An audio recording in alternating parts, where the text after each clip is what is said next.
Hello everyone, कैसे हैं आप सभी। होपली आप लोग बहुत अच्छे होंगे एंड आप सभी अपनी पढ़ाई को अच्छे से कर रहे होंगे। This is Jyoti and welcome you all to another video. तो आज इस वीडियो में हम लोग पढ़ने वाले हैं अम्ल के प्रकार यानी कि टाइप्स ऑफ एसिड। तो पिछले वीडियो में हम लोगों ने अम्ल को डिस्कस कर लिया था कि अम्ल क्या होता है, अम्ल की फिजिकल एंड केमिकल प्रॉपर्टीज क्या होती है। तो आज हमारा जो मेन टॉपिक है वो है टाइप्स ऑफ एसिड यानी कि अम्ल के प्रकार और किस पदार्थ में कौन सा एसिड पाया। तो ये जो क्वेश्चन होता है ना, किस पदार्थ में कौन सा अम्ल पाया जाता है, ये बहुत ज्यादा एमसीक्यूज में पूछा जाता है और थोड़ा बहुत डिस्कस करेंगे क्षार के बारे में। क्लियर। चलिए फिर स्टार्ट करते हैं। सबसे पहले हमको क्या पढ़ना है, टाइप्स ऑफ एसिड यानी कि अम्ल के प्रकार। एक मिनट। तो हमको क्या पढ़ना है, अम्ल के प्रकार। तो आपके जो अम्ल के प्रकार हैं वो तीन तरीके से होते हैं। ठीक है, तीन तरीके से हम लोग अम्ल को बांट सकते हैं। क्लियर। तो जैसे एक हम बांट सकते हैं किसके आधार पर, शक्ति के आधार पर। किसके आधार पर, शक्ति के आधार पर। ठीक, शक्ति के आधार पर। दूसरा हम बात करें तो दूसरे को हम लोग बांट सकते हैं स्रोतों के आधार पर। किसके आधार पर, स्रोतों के आधार पर। और अगर हम लोग तीसरी की बात करें तो तीसरा हमारा होता है मात्रा यानी कि क्वांटिटी के हिसाब से। ठीक है, मात्रा के आधार पर। तो ये तीन तरीके से हम लोग अम्ल को बांट सकते हैं। पहला होता है आपका शक्ति के आधार पर, दूसरा आपका स्रोतों के आधार पर, तीसरा आपका मात्रा के आधार पर। अब हम अलग अलग डिस्कस करके पढ़ना है कि इनके प्रकार में क्या हो सकते हैं, आधार पर हम अम्ल को कैसे बांटते हैं और कौन से एग्जाम्पल होते हैं। एग्जाम्पल पे विशेष फोकस करना है क्योंकि एग्जाम्पल से आपके एमसीक्यूज बनते हैं कि बताओ भाई, आपको एग्जाम्पल दे दी जाएगा, उसमें से पूछेगा बताओ ये कौन से प्रकार का अम्ल। ठीक है, तो पहले हम लोग बात करेंगे शक्ति के आधार पर। किसके आधार पर, शक्ति के आधार पर। तो फर्स्ट हम लोग इस पे बात करेंगे शक्ति। किसके आधार पर, शक्ति के आधार पर। तो शक्ति के आधार पर जो आपके अम्ल होते हैं, है ना, शक्ति के आधार पर जो आपके अम्ल है वो दो तरीके के होते हैं। कितने तरीके के होते हैं, दो तरीके के। तो पहला आपका होता है कौन सा, प्रबल अम्ल। कौन सा होता है, प्रबल अम्ल। पहला आपका होता है प्रबल अम्ल और दूसरा अगर हम लोग बात करें तो दूसरा आपका होता है कौन सा, दुर्बल अम्ल यानी कि स्ट्रॉन्ग एंड वीक एसिड। कौन सा, स्ट्रॉन्ग एंड वीक एसिड। तो इन दोनों की हम लोग बात करते हैं। तो शक्ति के आधार पर आपके जो अम्ल होते हैं वो दो प्रकार के होते हैं, प्रबल एंड यानी कि स्ट्रॉन्ग एंड वीक एसिड। सबसे पहले हम समझते हैं कि स्ट्रॉन्ग एसिड यानी कि प्रबल एसिड क्या होता है। तो प्रबल एसिड यानी कि प्रबल अम्ल आपका वो अम्ल होता है यानी कि वे अम्ल जो जल में पूर्णतः वियोजित होकर के अधिक मात्रा में आपको H+ आयन देते हैं। यानी कि जो आपके प्रबल अम्ल होंगे ना, जो आपके प्रबल अम्ल, जो आपके स्ट्रॉन्ग एसिड होंगे वो जल में पूरी तरीके से वियोजित हो जाते हैं और अधिक मात्रा में H+ आयन देते हैं। अम्ल क्या था, अम्ल में मैंने आपको बताया था कि अम्ल आपके वे पदार्थ होते हैं, मतलब वे पदार्थ जल में वियोजित होकर के आपको H+ आयन देते हैं तो आपके अम्ल कहलाते हैं। लेकिन यहाँ पर अम्ल H+ आयन तो देता है, लेकिन इसमें बोला गया है प्रबल अम्ल में कि आपको अधिक मात्रा में दिया जाएगा, मतलब अधिक मात्रा में दिया जाएगा। अब जो आपके हर प्रकार के अम्ल, अम्ल जो है अलग अलग प्रकार के होते हैं, हर एक अम्ल का जो क्या बोलते हैं काम है एक जैसा नहीं होगा, है ना। कोई जल में ज्यादा वियोजित होता है, कोई कम वियोजित होता है, तो ये होता है। ठीक है, तो प्रबल अम्ल आपके ऐसे अम्ल होते हैं जो जल में पूर्ण यानी कि पूरी तरीके से वियोजित हो जाती हैं और अधिक मात्रा में आपको H+ आयन देते हैं। क्लियर। अब इसकी डेफिनेशन तो आप मान लीजिए हो गई कि प्रबल अम्ल आपके ऐसे अम्ल होते हैं जो जल में पूर्णतः वियोजित हो जाते हैं और अधिक मात्रा में आपको H+ आयन देते हैं। आपके प्रबल अम्ल की डेफिनेशन हो जाएगी। एग्जाम्पल की बात करते हैं कि एग्जाम्पल क्या हो सकता है। ठीक है, तो एग्जाम्पल में आपको याद करना है कि एग्जाम्पल पे आपको विशेष फोकस करना है कि एग्जाम्पल से आपके क्वेश्चन बनते हैं। तो एक होता है आपका HCl, ठीक है, एक होता है आपका H2SO जिसको हम लोग सल्फ्यूरिक अम्ल बोलते हैं, HNO जिसको हम लोग नाइट्रिक अम्ल बोलते हैं, आप लोग HBr। लेकिन ये जो HCl और HBr है ना, और एक होता है आपका HI यानी कि हाइड्रो आयोडाइड अम्ल। तो ये आपका जो HBr है, HCl और HI, ये जो तीनों के तीनों अम्ल होते हैं ना, इसको आप लोग गैस भी बोल सकते हैं ना, गैस भी होती है ये लोग, है ना। ये तीनों आपकी गैस के फॉर्म में होती है। गैस कब होती है, जब ये लोग कैसे होते हैं, आइस यानी कि ड्राई में होते हैं। जब ये तीनों के तीनों, आपका HCl है, HBr और HI, ये आपके तीनों ड्राई फॉर्म में होंगे तो ये आपकी गैसेस होगी। लेकिन जैसे इनको जल में मिलाया, जैसे इसको जल में वियोजित किया जाता है तो ये आपका क्या बन जाता है, अम्ल बन जाता है। तो ध्यान रखिएगा हमेशा एक पॉइंट कि अम्ल अपनी प्रकृति तभी दिखाता है, अम्ल अपना जो क्या बोलते हैं उसको, जो गुण है अम्ल का, वो तभी दिखाता है जब वह किसमें, जल में वियोजित होता है। ठीक है, जल में वियोजित होने के बाद जब वो H+ आयन देता है तो आप उसको कह सकते हैं कि ये आपका अम्ल है। तो जो आपका प्रबल अम्ल होता है ना, तो उसमें आपके ये सारे एग्जाम्पल आते हैं। तो ये जो आपके एग्जाम्पल है आपके प्रबल अम्ल के हैं। और अगर आपसे पूछे बता HCl, HBr, HI, सल्फ्यूरिक अम्ल, नाइट्रिक अम्ल, ये किस अम्ल के उदाहरण, आपका प्रबल यानी कि स्ट्रॉन्ग एसिड की। ये जो आपके अम्ल है ये आपके पूरी तरीके से जल में वियोजित हो जाते हैं और अधिक मात्रा में आपको H+ आयन देते हैं। क्लियर। और ध्यान हमेशा एक बात की रखिएगा कि जो आपके अम्ल होंगे वो अपनी जो प्रकृति होती है ना, अपना जो गुण होता है वो जल में घुलने के बाद, जल में वियोजित होने के बाद ही अपना गुण दिखाते हैं, पहले नहीं। जैसे आपको जो HCl है वो आपकी गैस, अगर आपकी HCl अगर ड्राई में होती है ना, ड्राई फॉर्म में होती है, सूखे फॉर्म में होती है, तो ये आपकी गैस होती है ना। जैसे हम इस HCl को आपकी जो गैस जैसे ही आपके किस संपर्क में आती है, आपके पानी के संपर्क में आती है, तो ये अपने आयन में टूट जाती है, तो हम इसको कह सकते हैं ये आपका अम्ल है। तो अम्ल आपकी जो प्रकृति है, अम्ल की जो प्रकृति है, यानी एसिड को एसिड हम लोग तभी कहेंगे जब वह आपका जल में विभुस्त होगा, यानी जल के संपर्क में आने पर ही आप उसको एसिड कह सकते हैं। ठीक है, बिना पानी के संपर्क में आने पर आपका एसिड एसिड नहीं होता। एसिड एसिड तभी होता है, अम्ल अम्ल तभी होगा। अम्ल अपना गुण तभी दिखाता है जब उसके आसपास पानी होता है। यहाँ तक बात क्लियर है। तो HCl HBl ये आपका एक्वस फॉर्म है। किसके फॉर्म में? एक्वस फॉर्म है। ठीक है, एक्वस यानी कि जलीय फॉर्म में। ठीक, ये पानी के संपर्क यानी पानी में डालने पर ये क्या होते हैं, आपके आयन में विभजित हो जाते हैं और ये आपका अम्ल बन जाता है। ठीक है, तो अम्ल आपका तभी अम्ल होता है जब वह क्या करता है, पानी में विभजित होकर के टूट जाते हैं। Simple, that's clear. तो प्रबल अम्ल यानी कि ऐसे अम्ल जो पूरी तरह जल में विभजित हो जाते हैं, पूरी तरह जल में टूट करके भाई अपने आयन में टूट जाते हैं, अधिक मात्रा में आपको H पॉजिटिव यानी कि हाइड्रोजन आयन आपको प्राप्त करते हैं। ठीक है, आपको देते हैं। तो ये आपको एग्जाम्पल अच्छे से याद करिएगा। अब बात करते हैं दुर्बल अम्ल की। दुर्बल अम्ल जब इसका अपोजिट होता है। दुर्बल अम्ल क्या होता है? दुर्बल अम्ल ऐसे अम्ल होते हैं जो जल में पूरी तरीके से विभजित नहीं होते। मतलब विभजित होने का मतलब ये आप सोच रहे होंगे कि पूरी तरीके से नहीं होते और कुछ पूरी तरीके से हो जाते हैं, तो मतलब ये है कि विभजित तो होते हैं, H प्लस आयन तो ये भी देंगे, और प्रबल अम्ल अधिक मात्रा में। जैसे जो हम लोग समझ सकते हैं कि मान लीजिए पानी है, पानी में नमक को घोलने की जो क्षमता होती है, कैपेसिटी, कि एक गिलास पानी में कितना नमक हम घोल सकते हैं, तो वो कैपेसिटी होती है। तो आपका जो प्रबल अम्ल है ना, जो सारे आप एग्जांपल देख रहे हो, ये पूरी तरीके से भाई घुल जाते हैं ना, पूरी तरीके से विभजित हो जाते हैं और अधिक मात्रा में H प्लस आयन देते हैं। और दुर्बल अम्ल जैसे इसका अपोजिट किया भाई, H प्लस आयन तो देते हैं लेकिन अधिक मात्रा में नहीं, मतलब ये पूरी तरीके से विभजित नहीं होते। ये आयनों में टूटते तो हैं, जल में टूटते हैं और H प्लस आयन भी देते हैं, बट पूरी तरीके से नहीं टूटते हैं और अधिक मात्रा में H प्लस आयन भी आपको नहीं देते।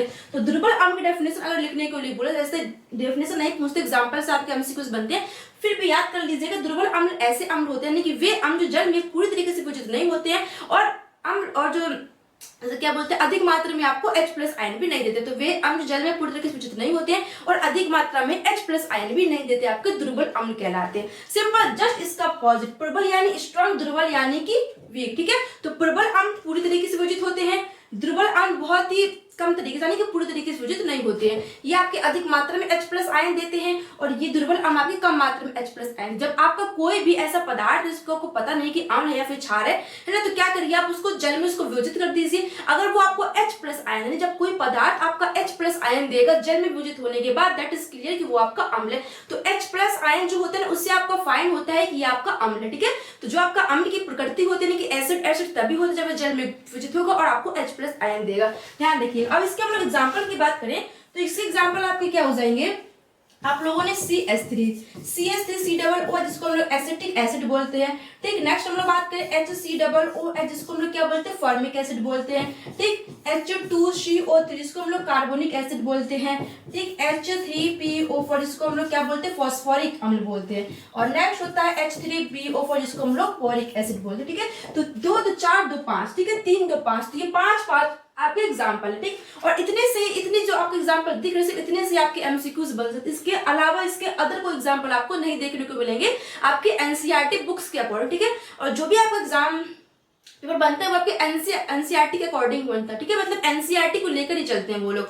ठीक है, तो आपकी एनसीईआरटी में भी बहुत कम है ना, ये इतने सारे नहीं है, मिनिमम 203 ही होंगे, लेकिन आपको मिनिमम 5 तो याद करना है। ठीक है, क्योंकि ये विशेषकर पूछ सकता है। तो दुर्बल अम्ल के एग्जाम्पल क्या हो जाएंगे, आपका एसिटिक अम्ल हो जाएगा, फॉर्मिक अम्ल हो जाएगा, कार्बनिक अम्ल, आपका फास्फोरिक अम्ल और आपका बोरिक अम्ल। ठीक है, इस तरीके के आपको एग्जाम्पल अगर आपसे पूछ लिया जाए, बताओ कि एसिटिक अम्ल कौन से प्रकार का अम्ल है, तो क्या हो जाएगा, आपका दुर्बल अम्ल हो जाएगा। अगर आपसे पूछ लिया जाए कि बताओ भाई जो सल्फ्यूरिक अम्ल है वो किस प्रकार का अम्ल है, तो आपको कौन सा जाएगा, प्रबल यानी कि स्ट्रॉन्ग एसिड हो जाएगा। That's clear. नेक्स्ट हम लोग बात करते हैं किसकी, आपके स्रोतों के आधार पर। किसके आधार पर, स्रोतों के आधार पर। तो जो आपके स्रोतों के आधार पर है, तो स्रोतों के आधार पर भी आपके 2 प्रकार के होते हैं। कितने, स्रोतों के आधार पर। तो स्रोतों के आधार पर अगर हम लोग बात करें कि आपके अम्ल कितने प्रकार के होते हैं, तो स्रोतों के आधार पर भी आपके कितने प्रकार के होते हैं, 2 प्रकार के। कितने प्रकार के, 2 प्रकार के। एक आपका कौन सा होता है, अकार्बनिक अम्ल। कौन सा होता है, अकार्बनिक अम्ल, जिसको हम लोग क्या बोलते हैं, खनिज भी बोलते हैं। क्या बोलते हैं, खनिज। यानी अगर आपसे अकार्बनिक बोले या फिर खनिज बोले, दूसरा कौन सा होता है, आपका कार्बनिक। तो दूसरा कौन सा जाएगा आपका भाई, क्या, हाँ भाई गलत लिख दिया क्या, हाँ दूसरा आपका हो जाएगा कौन सा, कार्बनिक अम्ल। ठीक है, कार्बनिक अम्ल। तो स्रोतक धारा पर आपके दो प्रकार के होते हैं, अकार्बनिक अम्ल और आपका कार्बनिक अम्ल। अकार्बनिक अम्ल क्या होता है और खनिज अम्ल क्या होता है? तो खनिज को ही आप लोग अकार्बनिक अम्ल बोलते हैं, ठीक है, और कार्बनिक को आप अलग बोलते हैं, ठीक है। तो स्रोतक धारा पर आपके दो प्रकार के अम्ल होते हैं, अकार्बनिक दैट इज खनिज, और सेकंड आपका कार्बनिक। तो अकार्बनिक अम्ल को समझते हैं कि वो क्या होता है, इसको हम लोग बोल सकते हैं खनिज अम्ल, मतलब ऐसे अम्ल जो आपको खनिजों से प्राप्त होता है, ठीक है। ऐसे अम्ल जो आपको खनिजों से प्राप्त वो आपका अकार्बनिक अम्ल कहलाता है। दूसरी लैंग्वेज में हम लोग बात करें तो ऐसे अम्ल जिसमें आपका कार्बन उपस्थित नहीं होता, क्या ऐसे अम्ल जिसमें आपका कार्बन उपस्थित नहीं होता, मतलब जो आपके अम्ल होंगे उसमें आपका कार्बन उपस्थित नहीं होगा, वो आपका क्या हो जाएगा, अकार्बनिक अम्ल हो जाएगा। क्लियर। जैसे एग्जांपल की हम लोग बात करें, इसके एग्जांपल क्या हो सकते हैं, तो एग्जांपल में लिख सकते हैं आप लोग, जैसे आपका होता है HCl, ठीक है, आपका H2SO4 सल्फ्यूरिक अम्ल हो जाएगा। क्लियर। आपका होता है HNO3 नाइट्रिक अम्ल जिसको बोलते हैं, ठीक है।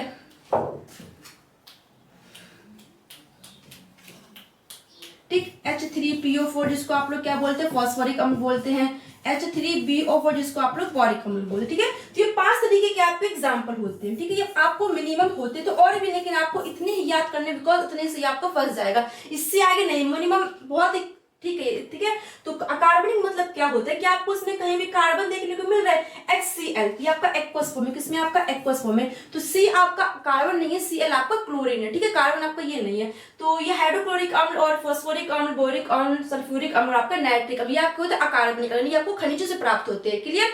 मतलब इसमें क्या होता है कार्बनिक अम्ल में कि ऐसे अम्ल होते हैं इसमें आपको कार्बन उपस्थित नहीं होता है, तो ये आपके एग्जाम्पल हो जाएंगे। वही सेकंड हम बात करेंगे इसके कार्बनिक अम्ल, तो कार्बनिक अम्ल जिस अकार्बनिक का उल्टा, मतलब ऐसे अम्ल जिसमें आपको कार्बन उपस्थित होगा वो आपका कार्बनिक अम्ल कहलाएगा। तो इसके एग्जांपल क्या हो जाएंगे, एग्जांपल की अगर हम लोग बात करें, जैसे CH3COOH दैट इज हमारा एसिटिक अम्ल, ठीक। HCOOH हमारा फॉर्मिक अम्ल, C3HCO3 जिसको बोलते हैं हम लोग सिट्रिक अम्ल, ठीक है, और C6H8O7 जिसको हम लोग बोलते हैं लैक्टिक अम्ल। तो ये आपको याद करने कार्बनिक अम्ल। अगर आपसे कंपैरिजन पूछा जाए कि बताओ अकार्बनिक कार्बनिक में क्या डिफरेंस होता है, और विद एग्जांपल के साथ, तो कार्बनिक अम्ल क्या होते हैं कि ऐसे अम्ल जिसमें आपका कार्बन उपस्थित होता है, कार्बनिक अम्ल कहलाते हैं। फॉर एग्जांपल एसिटिक अम्ल, फॉर्मिक अम्ल, सिट्रिक अम्ल और आपका लैक्टिक अम्ल, ठीक है। अकार्बनिक में क्या हो जाएगा, ऐसे अम्ल जिसमें कार्बन उपस्थित नहीं होता है, जो खनिजों से प्राप्त होता है, अकार्बनिक अम्ल कहलाते हैं। फॉर एग्जांपल हाइड्रोक्लोरिक अम्ल, फॉस्फोरिक अम्ल, बोरिक अम्ल और आपका सल्फ्यूरिक अम्ल, आपका नाइट्रिक अम्ल।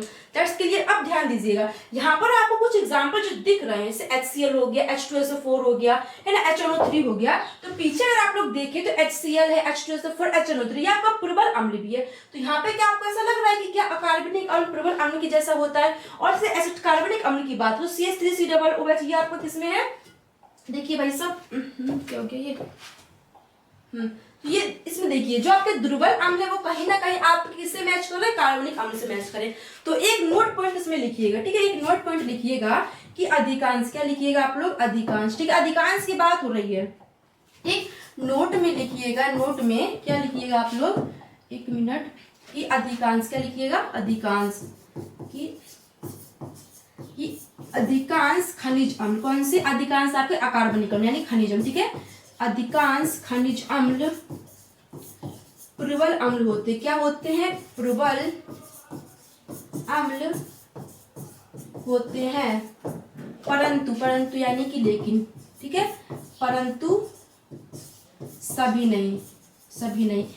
अब मैंने बोला अधिकांश आपको जो खनिज अम्ल है प्रबल अम्ल होते, लेकिन सभी नहीं। तो आपको यहाँ दिख रहा हो जो आपका HCl, H2SO4, HNO3 है, तो बैक अगर हम लोग करें तो HCl, H2SO4, HNO3 आपका क्या बोलते हैं, प्रबल अम्ल है, लेकिन इसमें आपके दो और एग्जाम्पल हैं, जो आपका फॉस्फोरिक अम्ल, जो आपका बोरिक अम्ल है। तो फॉस्फोरिक अम्ल जो बोरिक अम्ल है वो आपके किस उदाहरण है, आपका दुर्बल अम्ल के। तो मतलब अधिकांश जो आपके खनिज अम्ल होते हैं वो आपके, क्या हो गया भाई, अधिकांश जो आपके खनिज अम्ल होते हैं वो आपके प्रबल अम्ल हो सकते हैं, ठीक है, अधिकांश खनिज अम्ल जो आपके प्रबल अम्ल हो सकते हैं, परंतु सब नहीं, ठीक है, परंतु सभी नहीं। जैसे HCl, H2SO4, HNO3 है ना, ये आपके प्रबल अम्ल हो सकते हैं, बट जो आपके ये दोनों ये आपके दुर्बल अम्ल है। तो अगर आपसे कोई पूछे क्या जो प्रबल अम्ल और खनिज, जो आपके प्रबल अम्ल, जो आपके खनिज अम्ल वो एक जैसे हो सकते हैं, तो हाँ अधिकांश हो सकते हैं, जैसे HCl, H2SO4 आपका प्रबल अम्ल भी है और आपका खनिज अम्ल भी है, लेकिन कुछ प्रबल अम्ल नहीं होते हैं, ठीक, लाइक आपका H3PO4, आपका H3BO4। That's clear. ऐसे हम लोग बात करें कार्बनिक अम्ल, तो कार्बनिक अम्ल का भी नोट लिखिए कि जो अधिकांश होते हैं, अधिकांश, ठीक है, सब नहीं, कि अधिकांश कार्बनिक अम्ल, अधिकांश कार्बनिक अम्ल, अधिकांश कार्बनिक अम्ल कैसे होते हैं, दुर्बल होते हैं, कैसे होते हैं, अधिकांश कार्बनिक अम्ल आपके दुर्बल अम्ल होते हैं। कैसे होते हैं? दुर्बल अम्ल होते हैं, परंतु सभी नहीं, ठीक है, परंतु सभी नहीं। तो ये आपको याद रखना है, ठीक है। तो कार्बनिक अकार्बनिक में आपको डिफरेंस समझ में आएगा। अकार्बनिक मतलब होता है जिसमें कार्बन उपस्थित ना हो, कार्बन दैट्स मतलब जिसमें कार्बन उपस्थित हो। एग्जांपल से अगर आपसे मान लीजिए मैं अगर आपसे पूछ दूं, जैसे अगर आपसे पूछ दिया जाए कि निम्न में से कौन सा कार्बनिक अम्ल, ठीक है, निम्न में से अगर आपसे कोई पूछ ले भाई बताओ एग्जांपल, निम्न में से कौन सा कार्बनिक अम्ल है, ठीक है, निम्न में से कौन सा कार्बनिक अम्ल है। जैसे एग्जांपल की बात करी जाए, मान लीजिए यहाँ पर आपका लिखा है एक H3PO, इसको हम लोग फॉस्फोरिक अम्ल बोलते हैं। दूसरा मान लीजिए आपका लिखा है H2SO4, ठीक है। तीसरा आपका मान लीजिए लिखा है HNO3, जिसको नाइट्रिक एसिड बोलते हैं, ठीक। चौथा आपका लिखा है C6H8O7। तो निम्न में से कौन सा कार्बनिक अम्ल है? तो यहाँ से आपको क्या देखने को मिलेगा? कार्बनिक अम्ल से पहले दिमाग लगाइएगा कि जिसमें आपका कार्बन उपस्थित होगा तो आपका कार्बनिक अम्ल कहलाएगा। That's clear. अब देखिए H3PO4, इसमें तो कार्बन है नहीं, तो ये भी आपका नहीं होगा। H2SO4, इसमें भी कार्बन नहीं है, तो आपका ये भी नहीं होगा। HNO3, इसमें भी आपका नाइट्रिक अम्ल है, यानी कि इसमें भी आप कार्बन उपस्थित नहीं, तो आपका ये भी नहीं होगा। बचा कौन सा? C6H8O7, जिसमें आपका C6 यानी कि आपका कार्बन उपस्थित है, तो आपका ये क्या हो जाएगा? आपका कार्बनिक अम्ल हो जाएगा। तो कार्बनिक अम्ल मतलब क्या हो जाएगा कि जब किसी भी पदार्थ किसी भी अम्ल में आपका कार्बन उपस्थित होता है वह आपका कार्बनिक अम्ल कहलाता है। That's clear. तो H2SO4, HNO3, H3PO4 ये आपके क्या हो जाएंगे? आपके अकार्बनिक अम्ल हो जाएंगे। क्लियर। नेक्स्ट तीसरे की बात हम लोग करते हैं। तीसरा आपका है मात्रा के आधार पर। किसके आधार पर? आपका तीसरा है आपका मात्रा के आधार पर, की क्वांटिटी के आधार पर। तो ये भी कुछ आपके कितने होते हैं? ये भी आपके दो प्रकार के होते हैं, ठीक है। तो मात्रा के आधार पर आपके दो प्रकार के होते हैं। पहला आपका होता है सांद्र अम्ल। कौन सा होता है? पहला आपका होता है सांद्र अम्ल और सेकंड आपका होता है तनु अम्ल, ठीक है। तनु, सांद्र और तनु का मतलब क्या होता है? तो तनु का मतलब होता है कम्ल, तनु आपका कम्ल क्या बोल दिया, सॉरी। तो तनु का मतलब होता है कम और सांद्र का मतलब होता है ज्यादा। तो सांद्र अम्ल मतलब ऐसा अम्ल होता है जिसमें कोई भी आपका बिलियन होगा। मान लीजिए कोई भी आपका एक ये बिलियन, ठीक है, कोई भी आपका बिलियन है ये। मान लीजिए H2 सल्फ्यूरिक अम्ल का, किसका? सल्फ्यूरिक अम्ल का 10 ग्राम का एक घोल है, ठीक है। सल्फ्यूरिक अम्ल का 10 ग्राम का एक घोल है। तो इस सल्फ्यूरिक अम्ल के इस घोल में है ना, इस घोल में आपका कितना अम्ल उपस्थित है, कितना आपका पानी उपस्थित है, ठीक है। तो जैसे मानकर चलिए आपका इस 10 ग्राम के घोल में आपका 8 ग्राम सल्फ्यूरिक अम्ल मिला है और आपका 2 ग्राम आपका वाटर ऐड है। कितना? 2 ग्राम आपका वाटर ऐड है। तो इसको हम लोग क्या बोलेंगे? सांद्र सल्फ्यूरिक अम्ल। क्या बोलेंगे? सांद्र सल्फ्यूरिक अम्ल, मतलब अधिक मात्रा में सल्फ्यूरिक अम्ल का उपयोग किया जा रहा है, ठीक है। जब रिएक्शंस करते हैं ना, तो रिएक्शन में जो आपका ये तीर का निशान लगा होता है, इसके ऊपर हम लोग लिखते हैं जब भी सल्फ्यूरिक अम्ल से क्रिया करवाते हैं कि जब सल्फ्यूरिक अम्ल ले रहे हैं वो आपका सांद्र ले रहे हैं, फिर आप तनु ले रहे हैं, मतलब कम मात्रा में फिर ज्यादा मात्रा में ले रहे हैं, ठीक है। आया समझ में? तो क्या होता है? सांद्र अम्ल की ऐसा अम्ल जिसमें आपके अम्ल की मात्रा ज्यादा होती है और आपके इसके पानी की मात्रा कम होती है। जैसे कि अगर मान लीजिए कोई भी अम्ल है, उसका जो पूरा क्वांटिटी मापे तो वो 10 ग्राम का, ठीक है। उस 10 ग्राम के अम्ल, उस 10 ग्राम के घोल में आपके कितने मात्रा में आपका पानी उपस्थित है, कितने मात्रा में आपका क्या बोलते हैं अम्ल उपस्थित है। अगर आपका अम्ल ज्यादा मात्रा में उपस्थित है, दैट्स क्लियर कि वो आपका क्या हो जाएगा? सांद्र अम्ल हो जाएगा। अगर यही हम बात कर लें सेकंड की, कि मान लीजिए ये आपका एक और बीकर है जिसमें भी आपका 10 ग्राम मान लीजिए क्या है? सल्फ्यूरिक अम्ल, ठीक है। इस 10 ग्राम के घोल में आपका मान लीजिए 8 ग्राम आपका पानी है, ठीक है, 8 ग्राम आपका पानी है और 2 ग्राम आपका एसिड, ठीक है, 2 ग्राम आपका एसिड है। तो यहाँ पर क्या दिख रहा है? आपको पानी की मात्रा ज्यादा दिख रही है, बट और किसकी? सल्फ्यूरिक अम्ल की मात्रा आपको कम दिख रही है। तो जहां पर भी आपके अम्ल की मात्रा ज्यादा हो, है ना, पानी और अम्ल में से, पानी और अम्ल में से जहां पर भी आपके अम्ल की मात्रा ज्यादा हो वो आपको क्या हो जाएगा? सांद्र अम्ल हो जाएगा। वही अगर जिसमें अम्ल और पानी में से आपके अम्ल की मात्रा कम हो, ठीक है, अम्ल याद कर लीजिए फिर पानी को याद कर, ठीक है, जिसमें अम्ल की मात्रा ज्यादा हो दैट्स आपका सांद्र अम्ल, जिसमें आपके अम्ल की मात्रा कम हो वो आपका तनु अम्ल। ऐसे नहीं करना तो पानी के लेकर कर सकते हैं, जिसमें पानी की मात्रा कम हो वो आपका हो जाएगा सांद्र अम्ल, जिसमें आपके पानी की मात्रा ज्यादा वो आपका तनु अम्ल हो जाएगा। तो अम्ल से करेंगे तो थोड़ा इजी रहेगा, ठीक है। तो तनु अम्ल और सांद्र अम्ल क्या होता है कि सांद्र अम्ल में ऐसा होता है कि वे अम्ल होते हैं इसमें आपके कोई भी किसी भी अम्ल का कोई घोल है तो उसमें जब पानी की मात्रा आपकी कम होगी प्लस आपके अम्ल की मात्रा ज्यादा होगी तो उसको हम लोग क्या बोलेंगे? सांद्र अम्ल। क्या बोलेंगे? सांद्र अम्ल। जैसे मैं बोलूं आपको, जैसे यहाँ पर ये सांद्र अम्ल, ठीक है, ये आपका सांद्र है, ये आपका तनु, ठीक है, ये आपका तनु है। तो जैसे ये आपका एक बीकर है, मान लीजिए ये आपका एक बीकर है, ये इसमें आपका 20 ग्राम H2SO4 का घोल, ठीक है, 20 ग्राम H2SO4 का एक घोल है, ठीक है, सिंपल। और एक यहाँ पर एक बीकर, इसमें भी आपका 20 ग्राम का H2SO4 का एक घोल है, ठीक है। H2SO4 क्या होता है आपका, क्या होता है भाई, H2SO4 आपका अम्ल होता है, ठीक है, H2SO4 क्या होता है आपका अम्ल होता है। जैसे मैंने अब यहाँ पे कहा आपको कि जो ये वाला बीकर, इसमें आपका कितना, मान लीजिए 15 ग्राम आपका H2SO4 है, 15 ग्राम आपका H2SO4 है, पूरा घोल कितना है 20 ग्राम, तो बचा कितना आपके पास 5 ग्राम। तो 5 ग्राम क्या है आपके पास, वाटर है, क्या है 5 ग्राम आपके पास वाटर है, ठीक। इसमें अगर हम लोग बात करें तो मान लीजिए हमारे पास 14 ग्राम आपके पास क्या है, वाटर है, 14 ग्राम आपके पास वाटर है, बचे कितना आपके पास 7 ग्राम, और 7 ग्राम आपके पास क्या है, सल्फ्यूरिक अम्ल, ठीक है, सल्फ्यूरिक अम्ल है। तो अगर इन दोनों में से हम लोग बात करें, बताओ ये जो आपका सल्फ्यूरिक अम्ल का घोल है और यहाँ पर सल्फ्यूरिक अम्ल का घोल, जिसमें से आपका कौन सा तनु है, कौन सा आपका सांद्र है, ठीक है। तो यहाँ पर आप देख रहे होंगे इस वाले जो 20 ग्राम का सल्फ्यूरिक अम्ल का घोल है, उसमें से आपका 15 ग्राम सल्फ्यूरिक अम्ल और आपका 5 ग्राम आपका पानी, ठीक है। इस तरीके से आपका सल्फ्यूरिक अम्ल का विलयन बना है, ठीक है। तो यहाँ पे हम इसको क्या बोलेंगे, सल्फ्यूरिक अम्ल को, कि ये आपका क्या है, इसको हम लोग क्या बोलेंगे कि ये जो आपका बीकर है ना, ये जो आपका बीकर, इसमें आपका सल्फ्यूरिक अम्ल का घोल है, इसको हम लोग क्या बोलेंगे कि ये आपका कौन सा है, सांद्र, क्या है आपका ये सांद्र H2SO4, क्या है, सांद्र सल्फ्यूरिक अम्ल का घोल है। अगर इसकी बात करें हम लोग तो इसमें आपका 14 ग्राम पानी, 7 ग्राम आपका सल्फ्यूरिक अम्ल है। इसमें आपके पानी की मात्रा ज्यादा है और आपके सल्फ्यूरिक अम्ल की मात्रा कम है, तो इसको हम लोग क्या बोलेंगे, तनु बोलेंगे। इसको क्या बोलेंगे कि ये आपका तनु सल्फ्यूरिक अम्ल का घोल है, क्या है, तनु सल्फ्यूरिक अम्ल का घोल। इस तरीके से आपका होता है सांद्र और तनु। तनु मतलब अम्ल की मात्रा कम, सांद्र मतलब अम्ल की मात्रा ज्यादा। तो जो जैसे होगा वही उसका नाम दे दीजिए। जैसे आपके अम्ल की मात्रा ज्यादा है उसको हम लोग बोलेंगे सांद्र सल्फ्यूरिक अम्ल। अगर आपके किसी भी सल्फ्यूरिक अम्ल के घोल में ना, सल्फ्यूरिक अम्ल का घोल है, कोई भी हो सकता है, उसमें आपके पानी की मात्रा ज्यादा है ना, पानी की मात्रा ज्यादा, उसको आप लोग क्या बोलेंगे, तनु सल्फ्यूरिक अम्ल। दैट्स क्लियर, उम्मीद करते होगा, ठीक है। अब हम लोग बात करते हैं नेक्स्ट, यहाँ से आपके अम्ल के प्रकार खत्म होते हैं, क्लियर। अब कुछ बात कर लेते हैं पदार्थों के बारे में कि कौन से भाई पदार्थ में कौन सा अम्ल पाया जाता है, क्लियर। तो यहाँ पर सबसे पहले लिखते हैं पदार्थ, क्या लिखते हैं, यहाँ पर हम लोग लिखते हैं पदार्थ, और यहाँ पर हम लोग लिखेंगे अम्ल की उस पदार्थ में कौन सा अम्ल पाया जाता है। जो यहाँ पर मैं लिखवा रही हूँ उसको अच्छे से पढ़ेंगे कि यहाँ से क्वेश्चन बनता है, ठीक है, इससे आगे और नहीं बन सकता है, ठीक है। तो पहला अगर हम बात करें दही के बारे में, किसके बारे में, दही के बारे में। अगर दूसरा, सबसे पहले जान लेते दही में कौन सा पाया, दही में आपका पाया जाता है कौन सा, लैक्टिक अम्ल। कौन सा पाया जाता है आपका, लैक्टिक अम्ल। दही में आपका लैक्टिक अम्ल पाया जाता है। सेकंड की अगर बात करें हम सेब, किसकी, सेब की बात करें तो सेब में आपका पाया जाता है कौन सा अम्ल, मैलिक अम्ल। कौन सा अम्ल, मैलिक अम्ल। सेब में आपका पाया जाता है मैलिक अम्ल। तीसरी अगर बात करें हम, तीसरी यानी कि नींबू मान के जिसको हम लोग सिट्रस फल बोलते हैं, नींबू या संतरा की बात करें, किसकी, नींबू या संतरा की, तो नींबू और संतरा में पाया जाता है आपका सिट्रिक अम्ल। कौन सा अम्ल, सिट्रिक अम्ल। नींबू और संतरा में आपका सिट्रिक अम्ल पाया जाता है। चौथे की अगर बात करें तो चौथे में आपका चौथा, हाँ क्या हो जाएगा आपका, मान लीजिए चलिए चौथा टमाटर, ठीक है, टमाटर। टमाटर की बात करें, टमाटर में आपका पाया जाता है ऑक्सैलिक अम्ल। कौन सा अम्ल, ऑक्सैलिक अम्ल, क्लियर, ऑक्सैलिक अम्ल।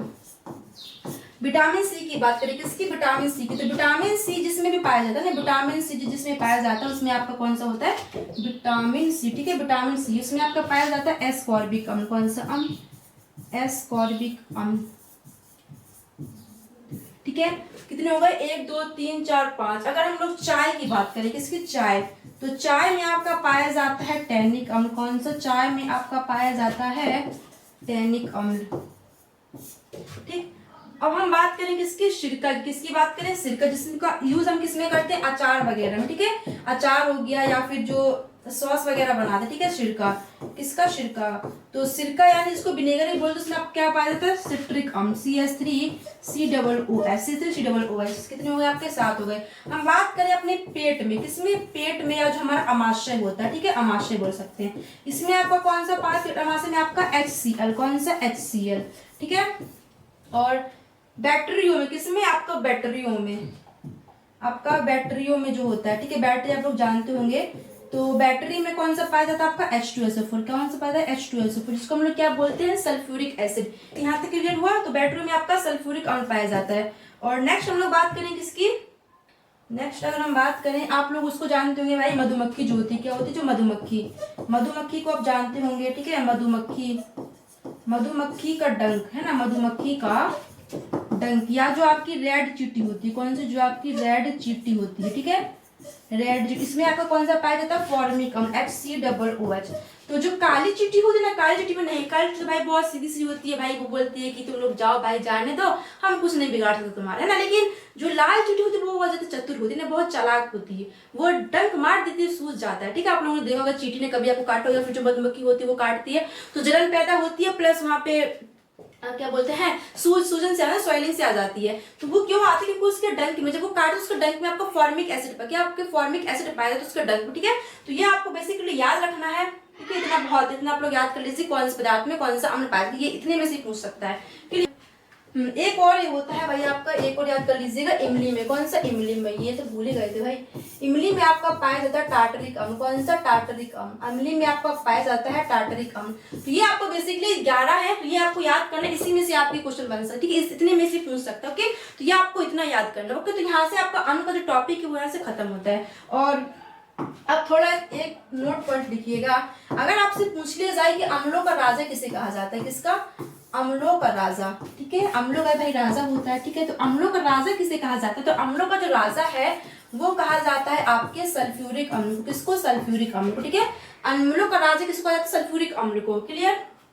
और एक होता है शोरे का अम्ल, किसका, सोरे का अम्ल, कुछ ऐसे, ठीक है, शोरे का अम्ल, ये किसे कहा जाता है, HNO3, किसको, HNO, जिसको हम लोग नाइट्रिक एसिड बोलते हैं। याद कर रखिएगा कि अम्लों का राजा सल्फ्यूरिक अम्ल, सोरिक अम्ल, यानी कि HNO3, ठीक है। अब हम बढ़ते हैं अपने क्षार की तरफ कि क्षार क्या होता है, ठीक है। तो क्षारक का टॉपिक है, तो क्षारक को सबसे पहले समझिए इंग्लिश में क्या बोलते हैं, ठीक है। क्षारक को समझिए आप लोग, क्षारक को हम लोग बोलते हैं बेसिस, ठीक है। क्षारक को क्या बोलते हैं, बेस। तो क्षारक क्या होता है, ठीक है। तो पहले हम लोग आपसे अगर पूछें, क्या आप लोगों ने कभी साबुन का यूज किया है, दैट्स मतलब नहाने में सभी यूज करते हैं, लेकिन क्या कभी साबुन को टेस्ट वेस्ट किया है, टेस्ट का आपने उसको टच तो किया ही होगा, ऑब्वियसली जब नहाते तो उसको टच तो किया ही होगा। तो देखने में तो छोड़िए भाई, उसको टच करने में थोड़ा चिकना चिकना सा रहता है ना, जो साबुन होती है वो चिकनी रहती है, ठीक है। और टेस्ट की अगर बात करें तो क्या बोलते हैं कि कड़वेपन का स्वाद आता है इसमें, किसमें, साबुन में कड़वेपन का स्वाद आता है। और साबुन आप क्या है, आपका क्षार है। बेकिंग सोडा यूज किया होगा आपने, है ना, जो बेकिंग सोडा होता है, जो चूना होता है, आप लोगों ने देखा होगा चूना, जो दीवारों में जिसको पुताई करते, दीवार जो कच्ची दीवारें होती है उसमें पुताई करते चूना, इन सबका जो टेस्ट होता है उसमें कड़वापन आता है, क्योंकि वो इसे ये क्षार है। साबुन अगर आप लोगों ने जैसे नहाते वक्त कभी कभी इन एक्सीडेंटली मुंह में चला जाता है ना कभी तो गया ही होगा, है ना, इतने साल हो गए नहाते नहाते तो कभी ना कभी तो गया ही होगा, ठीक है। तो अगर अचानक से भाई मुंह में जाता है तो बड़ा कड़वापन सा है ना, बड़ा तीखा तीखा स्वाद आता है उसमें, तो वो आपको क्यों आता है, वो क्षार होता है, सिंपल। तो अगर हम क्षारक की बात करें तो क्षारक शब्द की सबसे पहले देखते हैं उत्पत्ति कहां से, ठीक है। क्षारक शब्द की जो उत्पत्ति है वो कहां से हुई है, ठीक। तो अगर हम इसकी उत्पत्ति यानी कि बोले कि क्षारक शब्द आया कहां से है, तो इसकी जो उत्पत्ति है ना वो कहां से हुई है, संस्कृत भाषा, कहां से हुई है, आपके संस्कृत भाषा के, यानी कि संस्कृत लैंग्वेज के, संस्कृत भाषा के क्षार शब्द से हुई है। किससे हुई है, क्षार शब्द से, क्षार शब्द से, ठीक है। तो क्षारक शब्द की जो उत्पत्ति है वो कहां से हुई है, आपके संस्कृत भाषा के क्षार शब्द से हुई है, यानी कि क्षार से आपका क्या बना है, क्षारक बना, ठीक है, क्षार से आपका क्षारक बना है। अगर बात करें भाई साहब इस क्षारक का अर्थ क्या होता है, क्या होता है ये जो क्षारक है आपका, इसका अर्थ क्या होता है, अगर इसके अर्थ की बात करें हम लोग तो इसका अर्थ क्या होता है, गलना, क्या होता है, गलना, ठीक है। नेक्स्ट हो सकता है नष्ट करना, हो सकता है, नहीं होता ये नष्ट करना, ठीक है। और जो ऑयली पदार्थ है, जो चिकनाहट होती है आपकी, ठीक है, चिकनाहट जिसको बोलते हैं, चिकनाहट को हटाना, क्या करना, चिकनाहट को हटाना न, किसकी बात, हम क्षारक की बात नहीं कर रहे हैं, हम क्षार शब्द का मतलब समझो, क्षार शब्द से आपके क्षारक की उत्पत्ति हुई है। तो क्षार का मतलब क्या होता है, गलना, मतलब गलाना, गलना, नष्ट करना, चिकनाहट को हटाना। तो अगर आप लोगों ने साबुन का यूज किया होगा तो साबुन क्या होती है, जब वो पानी के संपर्क में आती है, किसके, पानी के संपर्क में, वैसे बात नहीं की जा रही कि नॉर्मली जो पैकेट में पैक रहती है ना, उसका जो ऊपर का रैपर होता है उसकी बात नहीं की जा रही। जब साबुन को आप निकालते हैं तो पानी के संपर्क में जब वो आती है तो एक बार यूज करते हैं, एक बार आपने यूज किया तो जब वो रखी रहती है ना तो कैसे गलने, अपने आप ही गलने लगती है, तो अपने आप ही नष्ट होने लगती है, क्योंकि वो क्षारक है आपका, ठीक। चिकनाहट की अगर हम बात करें तो चिकनाहट जैसे आपके हाथों में तेल वगैरह लग जाता है, तो तेल किससे हटता है, जो आपको डिटर्जेंट होता है, उसको हम लोग इंग्लिश नहीं डिटर्जेंट नहीं बोलते, हिंदी में हम लोग क्या उसको निरमा वगैरह या फिर सर्फ वगैरह बोलते, ठीक है, निरमा बोलते बेसिकली गांव की भाषा में। तो उससे क्या होता है, अगर आपके हाथों में तेल लगे, जो आपके कपड़े होते हैं तेली पदार्थ जो होता है, आपके कपड़ों में तेल लग गया तो इससे क्या होता है, वो चिकनाहट को हटाता है। जो आपके डिटर्जेंट होते हैं, जो आपकी साबुन होती है, आपकी किसको हटाती है, चिकनाहट को हटाती है। तो क्षार शब्द का जो रियलिटी में अर्थ होता है ना, वो क्या होता है, गलना, नष्ट करना, चिकनाहट को हटाना। अब देखिए जो क्षारक की डेफिनेशन होती है वो क्या होती है, तो स्वाद के अनुसार अगर हम लोग बात करें, किसके अनुसार, अगर हम लोग स्वाद के अनुसार बात करें तो वे पदार्थ क्या हो जाएगा, वे पदार्थ जो स्वाद में कैसे होते हैं, वे पदार्थ, अगर हम लोग डेफिनेशन की बात करें तो वे पदार्थ जो स्वाद में क्या होते हैं, खट्टे होते हैं। जो स्वाद में क्या होते हैं, खट्टे होते हैं। जो स्वाद में खट्टे होते हैं, खट्टे होते हैं और छूने पर यानी कि स्पर्श करने पर, ठीक है, स्पर्श यानी छूने पर, और स्पर्श करने पर, और स्पर्श करने पर चिकने, जैसे साबुन होता है आपका, और स्पर्श करने पर चिकने या साबुन जैसे लगते हैं। स्पर्श करने पर चिकने या साबुन जैसे लगते हैं, आपके क्षारक कहलाते हैं। ठीक है, कैसे होते हैं भाई, क्षारक क्या होते हैं, जो स्पर्श करने पर चिकने और साबुन जैसे लगते हैं, आपके क्षारक कहलाते हैं। तो मतलब क्या, अगर स्वाद के अनुसार बात करें तो आपको जो क्षारक होते हैं ना, वो टेस्ट उससे कैसा होता है, खट्टा नहीं होता है, कड़वा होता है, तीखापन सा होता है। ठीक है, तो अब यहाँ पर जो मैंने बोला कि जो साबुन होती है वो गल जाती है, चिकनाहट को हटा देती है। तो जितने भी आपके क्षारक होते हैं, जितने भी आपके क्षारक होते हैं, आप हर किसी को टेस्ट करके नहीं देख सकते हैं, है कि नहीं। आपके मान लीजिए जो आपकी प्रकृति से आपको, जैसे आपकी साबुन है तो इन एक्सीडेंटली ना चाहते हुए हमारे मुंह में चली जाती है। ठीक, जो चूना होता है ना, चूना जो बहुत से लोग खाते भी है, जो गुटकी के साथ मिलके खाते हैं ना, वो भी चूना, वही चूना की बात की जा रही है वैसे। ठीक है, और जो पुताई के लिए काम आता है वो भी आपका चूना है ना। जो आपका बेकिंग पाउडर, बेकिंग सोडा जो खाने के लिए यूज किया जाता है, ठीक है, अब किस खाने के लिए यूज किया पता नहीं, लेकिन खाने में कुछ बनाने के लिए यूज किया जाता है, याद नहीं आ रहा है किसमें किया जाता है। ठीक है, तो बेसिकली खाने में यूज किया जाता है, लेकिन वो भी थोड़ा कड़वा होता है ना। तो ये आपको क्या होते हैं, कड़वे होते हैं, इसको हम टेस्ट करके देख सकते हैं। लेकिन कुछ क्षारक आपके ऐसे होते हैं जिसका हमें सिर्फ नाम पता है, लेकिन हमको एक्चुअली पता नहीं कि वो कड़वे होते हैं नहीं। तो जितने भी आपके क्षारक वो आपके कड़वे तो होते हैं, बट हम हर एक क्षारक को टेस्ट करके नहीं देख सकते कि आपका क्षारक है या नहीं। ठीक है, तो अगर इसके हम लोग एग्जाम्पल की बात करें कि इसके एग्जाम्पल क्या हो सकते हैं। ठीक, तो एग्जाम्पल अगर आपसे कोई पूछे भाई सर इससे एग्जाम्पल बताओ, तो जैसे आपका साबुन, ठीक है, जैसे आप बता दीजिए भाई साबुन हो गया। ठीक है, डिटर्जेंट पाउडर जो आता है ना, एरियल वाला जो भी हो, ठीक है, डिटर्जेंट। नेक्स्ट हम लोग बात करें जो आपको क्या होता है, चूना, क्या होता है, चूना। और बेकिंग पाउडर होता है आपका, क्या होता है, बेकिंग पाउडर। ठीक है, बेकिंग पाउडर। तो ये आप एग्जाम्पल हो जाएंगे क्षारक के। तो आपको डेफिनेशन क्या लिखनी है कि वे पदार्थ जो स्वाद, अगर स्वाद के अनुसार पूछता है सिंपल, ठीक है, तो वे पदार्थ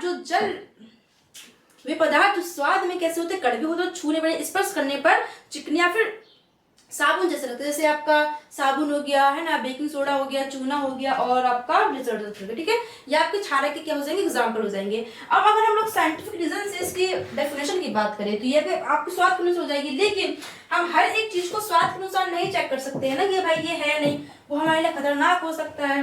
ठीक, मान लीजिए कोई भी एक ऐसा क्षारक है जो टेस्ट नहीं किया जा सकता है। ठीक है, अगर आप उसको टेस्ट कर लेंगे तो ये खतरनाक हो सकता है ना। तो उसके लिए आपको अलग तरीके से बताएगी कि आप साइंटिफिक रीजन से आप कैसे पहचान सकते हैं कि वो आपका क्षारक है। तो वही आपके, जैसे कि आपके अम्ल में आपके आर्यनियस भाई साहब थे, तो उन्होंने एग्जाम्पल के साथ आपकी डेफिनेशन दी थी, तो वैसे ही आपको इन्होंने भी दी है, जिसको हम लोग आर्यनियस सिद्धांत बोलते। ठीक है, तो इन्होंने क्या बताया, किसके अनुसार, आर्यनियस के अनुसार।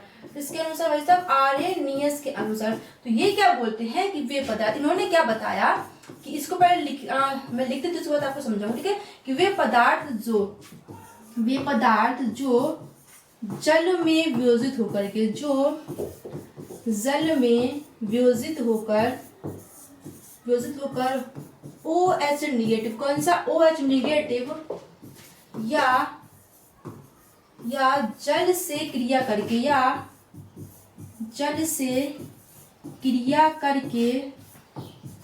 H+ ग्रहण, यानी H+ लेकर H+ ग्रहण कर OH निगेटिव देते हैं, OH निगेटिव देते हैं, आपके क्या कहलाते हैं, क्षारक कहलाते हैं। क्या कहलाते हैं, आपके क्षारक कहलाते हैं। ठीक है, अब यहाँ पे आपने बेसिकली स्कूल में पढ़ा होगा या फिर बुक्स देखी हुई, तो उसमें सिर्फ ये लिखा था कि वे पदार्थ जो जल में वियोजित होकर के आपको OH निगेटिव देते हैं, बस इतना ही। लेकिन पूरी जो आपकी एग्जैक्ट डेफिनेशन है ना, पूरी एकदम, वो आपकी ये है कि जो आपकी देखिए, जो वे पदार्थ जो जल में वियोजित होकर आपको OH निगेटिव देते हैं, दैट्स क्लियर, ये आपका क्षारक है। क्लियर, डेफिनेशन एकदम सही है, लेकिन इससे आगे भी है, क्योंकि जो आपके क्षारक होते हैं ना, तो आपके सारे के सारे क्षारक जल में विलय नहीं होते हैं, दैट सिंपल। तो जो आपके क्षारक जल में वियोजित हो सकते हैं, यानी जो आपके क्षारक जल में वियोजित होते हैं, वो आपको जल में वियोजित होने के बाद आपको OH नेगेटिव देते हैं। लेकिन कुछ क्षारक ऐसे भी हैं जो जल में वियोजित नहीं होते, इसलिए वे जल से रिएक्शंस करने के बाद H+ लेते हैं और OH नेगेटिव देते हैं।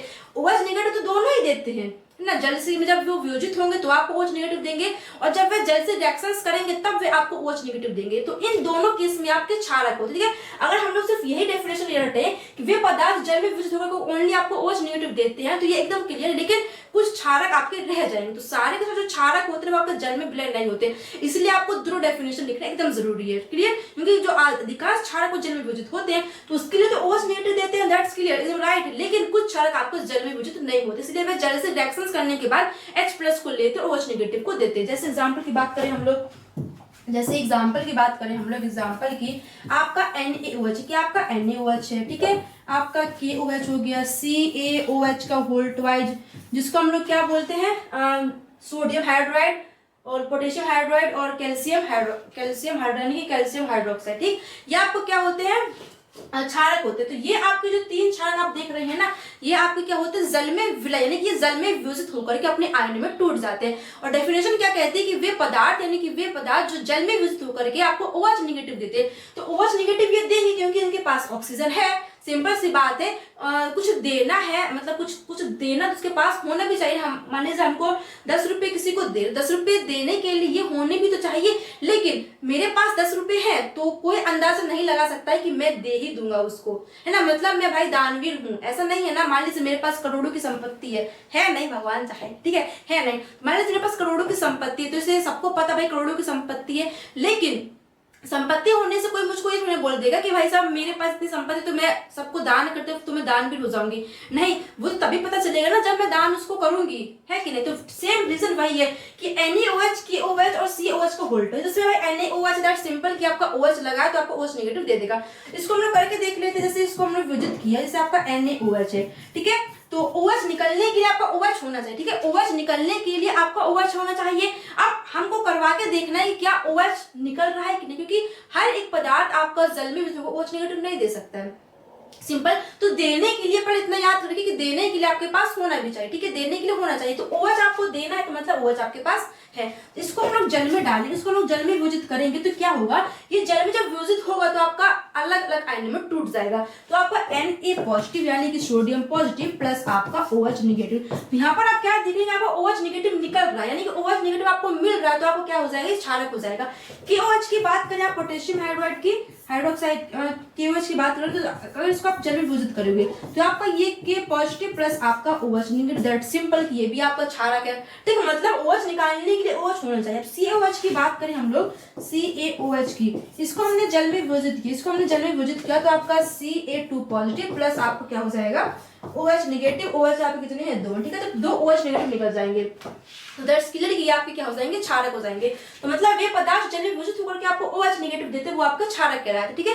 तो आप लोग देख रहे हैं कि ये आपको OH नेगेटिव दे रहे हैं जल में घोलने के बाद, मतलब जल में क्या करने के बाद, वियोजित करने के बाद ये आयनों में टूट जा रहे हैं, तो आपको OH नेगेटिव दे रहे हैं।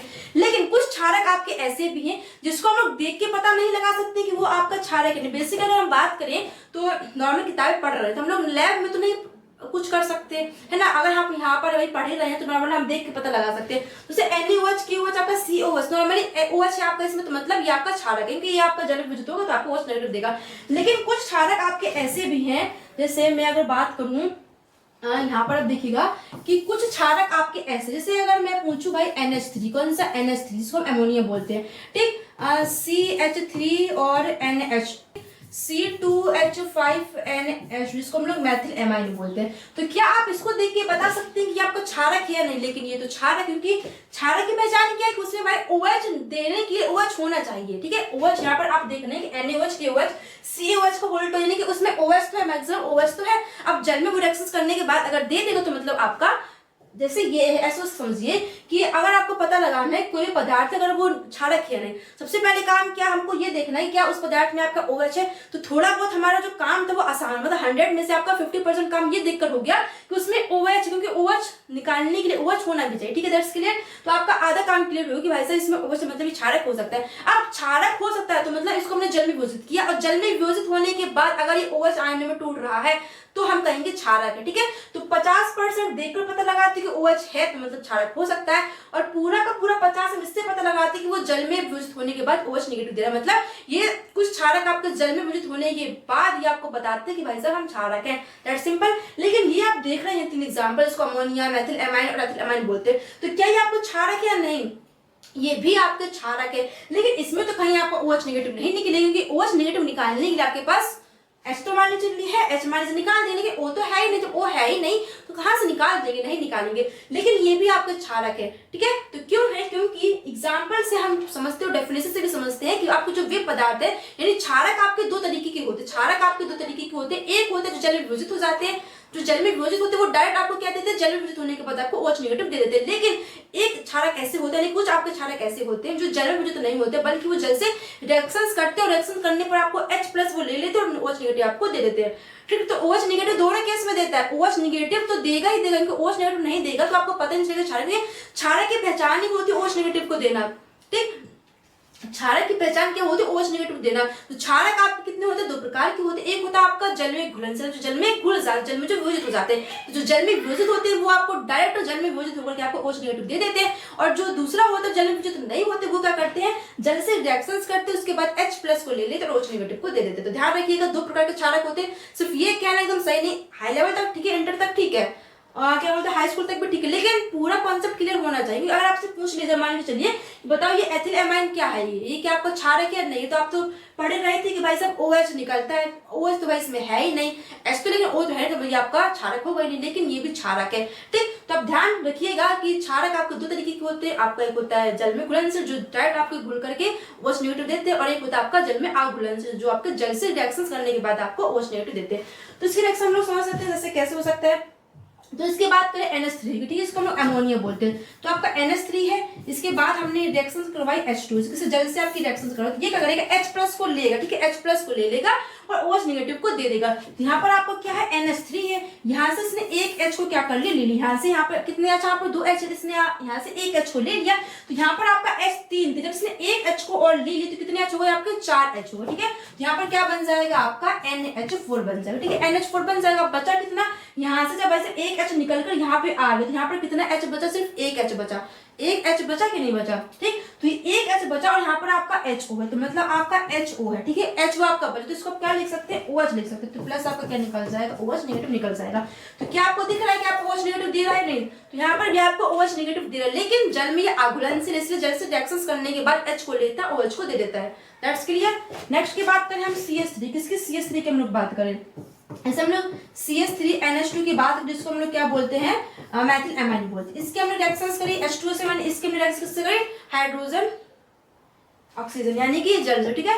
तो ये क्या करेगा, यहाँ से जो एक H है ना, ये वाला H निकल के इसके पास आ जाएगा, ठीक है, मतलब वो H को लेगा फिर आपको OH देगा, ठीक है। H को जब भाई वो पहले ले लेगा उसके बाद ही कुछ देगा, ऐसा नहीं कि वो लेना और आपको दे देना है, वो H को लेगा दैट उसके बाद आपको OH को देगा।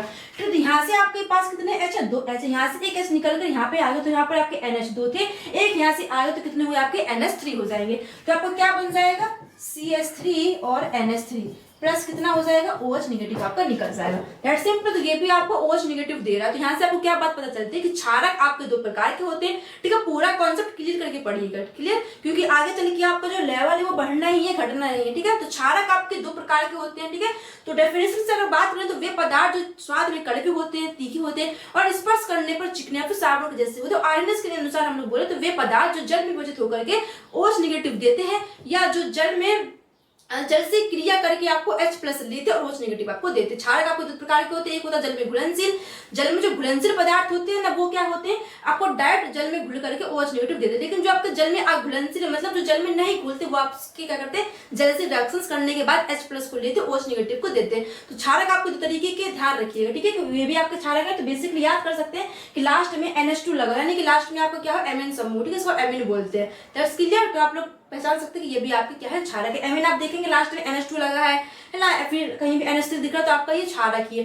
पूछिए कि आपके क्षारक क्यों, मान लो चलिए आपसे क्वेश्चन कर दे भाई साहब ये क्षारक क्यों है, तो आप ये बोल सकते हैं कि ये क्षारक इसीलिए है क्योंकि क्षारक आपको दो प्रकार के होते हैं, एक होता है आपका जल में घुलनशील, एक होता है आपका जल में अघुलनशील। तो ये आपके जल में अघुलनशील प्रकार के क्षारक है। ये क्या करते हैं, ये OH नेगेटिव तो देते हैं। देखिए क्षारक की जो पहचान होती है वो OH नेगेटिव देना है। अगर ये भी भाई जल से रिएक्शन करने के बाद OH नेगेटिव नहीं देंगे तो आपको क्षारक नहीं कहलाएंगे, लेकिन ये जल से रिएक्शन करने के बाद OH नेगेटिव आपको दे रहे तो मतलब ये क्षारक है।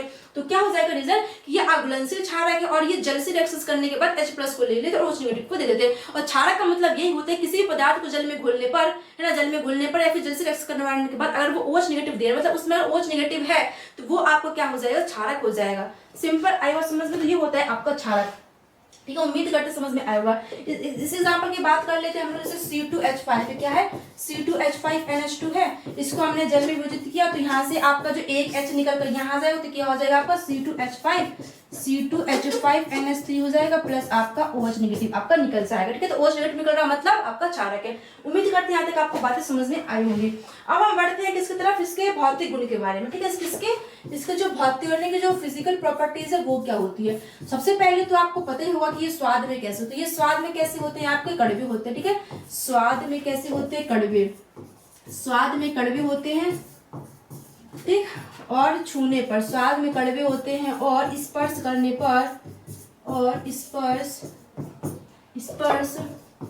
करने पर साबुन जैसे, और स्पर्श करने पर साबुन जैसे चिकने लगते। ठीक है, साबुन जैसे या चिकने लगते हैं। ठीक है, नेक्स्ट हम बात करें तो कुछ क्षारक आपके क्या होते हैं, जल में घुलनशील। ठीक है, कि कुछ क्षारक, अधिकांश बोल सकते। ठीक है, कुछ क्षारक जल में घुलनशील होते हैं।